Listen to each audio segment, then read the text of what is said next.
Okay, so now it's time to put these guys in real time in our game. Let's start out by checking where we should actually get references for these.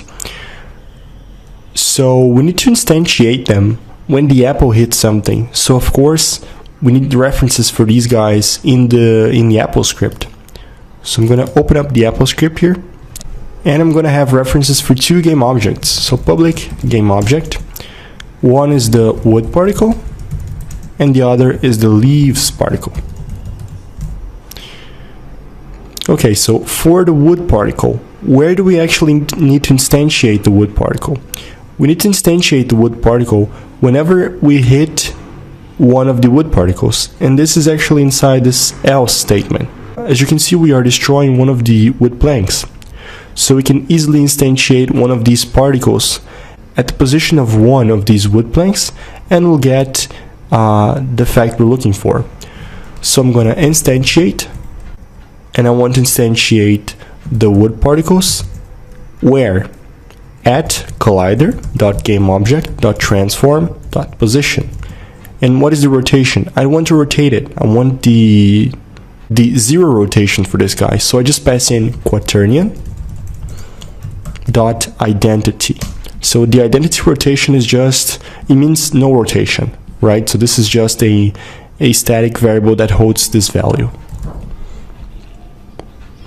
And note that I'm instantiating this guy before I destroy the collider, because if I try to instantiate it after I destroy the collider, I can't do it, right? Because I would lose a reference for this game object here.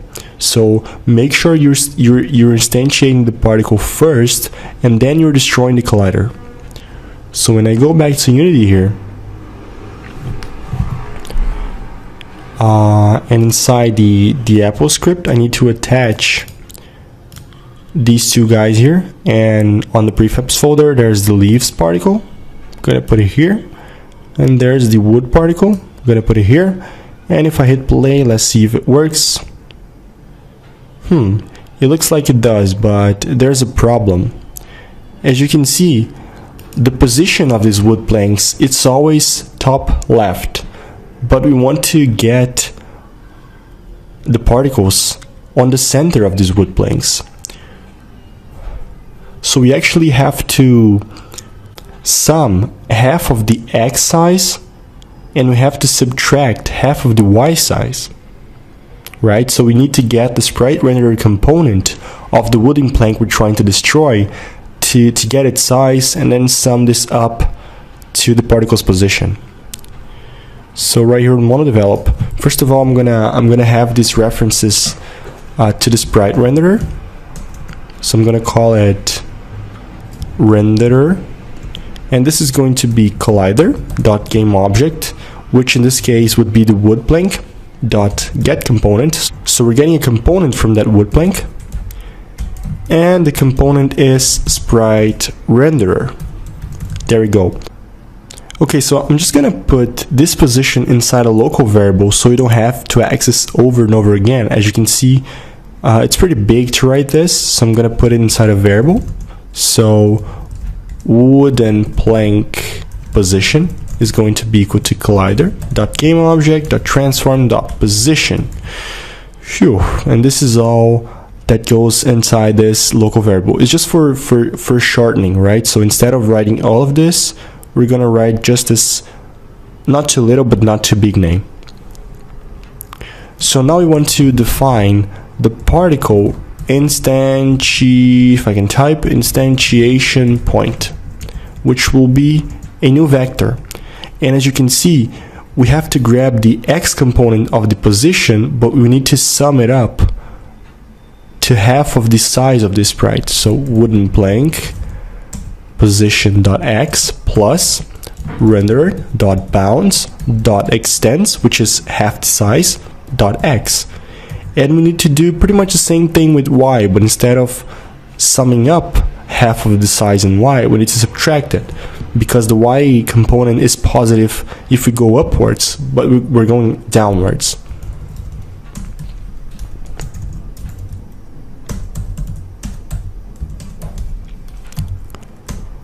And for z, let's pass -1 just to make sure that we will see the particle on the screen. So instead of passing this position here, I'm going to pass the particle instantiation point, which I've just defined. Let's see if it works.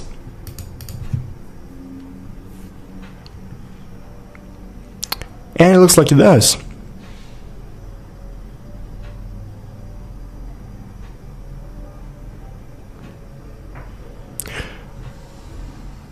But as you can see, we're ending up with a lot of these wood particles on screen. And I would like to get rid of them as soon as they're not appearing anymore. And think with me here. How long does it take for the last particle that appears to disappear? It takes the duration, the time that the last particle will take to render. This is the duration, plus its lifetime. So maybe there's a particle, this little brown guy. Let's say that this is the last one. In the worst case scenario, it took half of a second for this to appear. And it's going to take, in the worst case scenario, 0.7 seconds for it to disappear because it's its lifetime. So we have to destroy this particle 0.5 seconds plus 0.7 seconds after it got instantiated. And we can do this pretty easily. Inside this Apple script, we can just access the destroy method, and we want to destroy the particle we just instantiated. So first of all, we need to grab a reference for these, or particle, and this is going to be whatever this function gives us. But remember that instantiate gives us an object, and we need to typecast this to a game object. And now we can safely destroy our particle here. And if we hit comma and a space, you can see that it asks for a float t, and this is an override of this method destroy. You can destroy anything t seconds after you call this method. So here we can just pass 1.2f, and this is the time, the worst case scenario, it's going to take for all the particles to disappear. Actually, the best way to do this is to grab the actual variables and not putting a static value here. Because it might happen that you go here and you change the duration and you forget to change this static value here, and you'll end up having a weird behavior and you don't know why. Maybe you don't remember why. So the best thing you can do actually is to get this component, which is a particle system, and get the duration, which is a variable of that, and get the start lifetime, which is also a variable. So what you can do here is to grab this component. So we're going to assign this into a local variable of type particle system.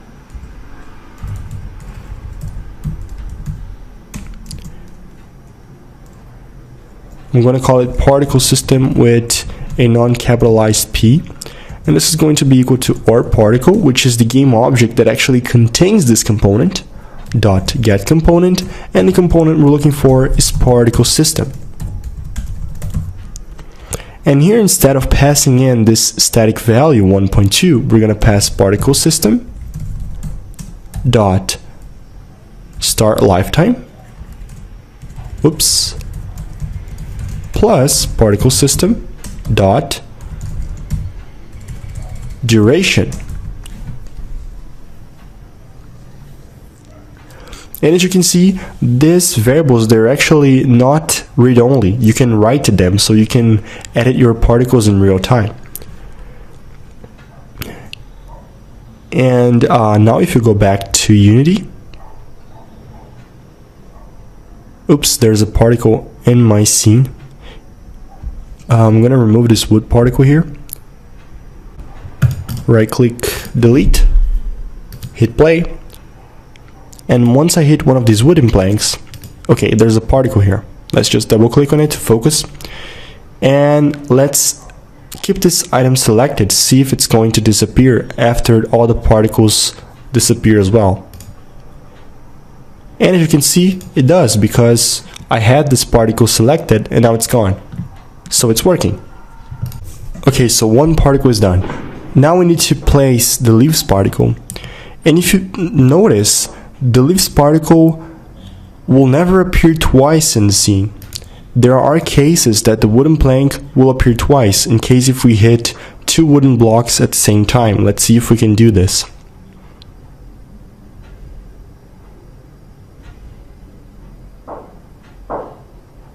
There you go, we hit twice. So we got 2 particles at the same time. But for the leaves particle, we'll never have 2 at the same time because it takes time for the apple to come down and hit the leaves bush again. So we can just keep 1 leaf particle in the scene and just play it, simulate it, whenever we hit this leaves bush here.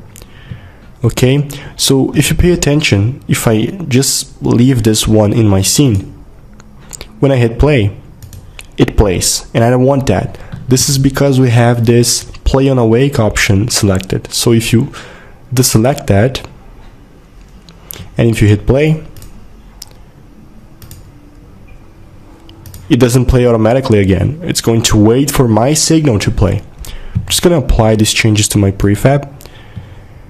So instead of instantiating a particle anytime we have a collision, and instantiating something is an operation that takes a lot of computation, we're going to keep this one in our scene. We're going to keep a reference to this one, which is on apple, and instead of passing the prefab leaves particle, we're going to pass in this instance of our prefab, which is in our scene.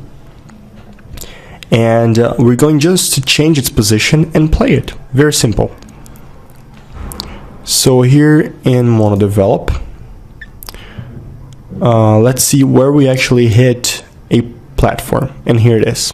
So when I hit a platform, I'm going to change the position of this leaves particle element. So leaves particle dot transform dot position, I want it to be the platform position. So platform dot transform dot position. We have a reference for the platform right here. Okay, so now we have to play the particle, because as you saw, it will just stand by until it receives a command to play the particle. But to play the particle, we have a reference to a game object, and we have to have access to the component called particle system. So what we can do is just to access the component called particle system that's inside this game object. So leaves particle dot get component. The component is called particle system. How do I know all the names of this component? You just get used to it. If you're coding, if you're practicing, you'll get used to the name of the components, and at some time you don't even need to look at the documentation. You will have all of them in your head. It's just a matter of practicing. So I access this component dot, and there is a method called play. It makes perfect sense, right? So I'm going to invoke this method play, and since it's not looping, I'm just going to play it once, and it's going to wait again. So if I come back to Unity here and I hit play, let's try this out. There we go, and this looks nice. This looks nice. As you can see, there's a little gizmo of our particle in the game view, and you can see that it stands by in the last location until it receives a command to play again.